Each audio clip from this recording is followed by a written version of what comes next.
Hello friend, हम बात करेंगे एसएलपी और उसके प्रोसेस पर कि इसका प्रोसेस क्या है और ये इसे सुप्रीम कोर्ट में कौन फाइल कर सकता है। हम बात करेंगे अपने एडवोकेट सिद्धार्थ दयाल जी से। बताइए सर। मैडम, ये देखिए, एसएलपी जो है इसको स्पेशल लीव पिटिशन कहते हैं। इसको फाइल करने के लिए आपके पास एक एडवोकेट ऑन रिकॉर्ड होना बहुत ज़रूरी है। Only advocates on record are authorised to file cases in the honourable Supreme Court of India. Not even senior designate advocates are also not authorized. They can only argue.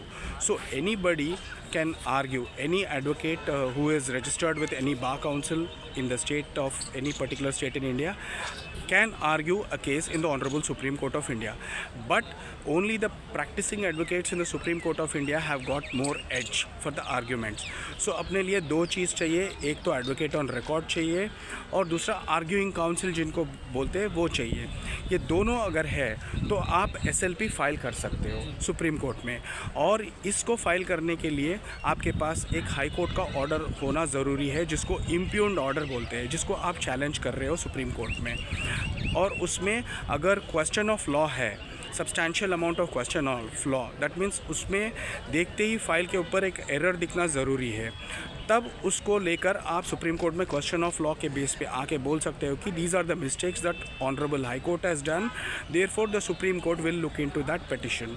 इसमें देखिए खर्चा आपको कम से कम 4-5 लाख तो आपको मिनिमम फाइलिंग खर्चा आएगा।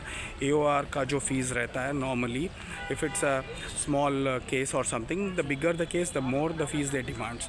And the arguing counsels are more expensive, depends the arguments पर। कुछ लोग पर केस लेते हैं, कुछ लोग पर अपीयरेंस लेते हैं। That all depends on the counsel and the matter.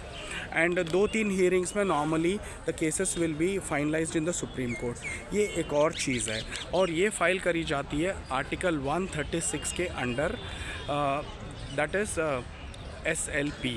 Okay, thank you.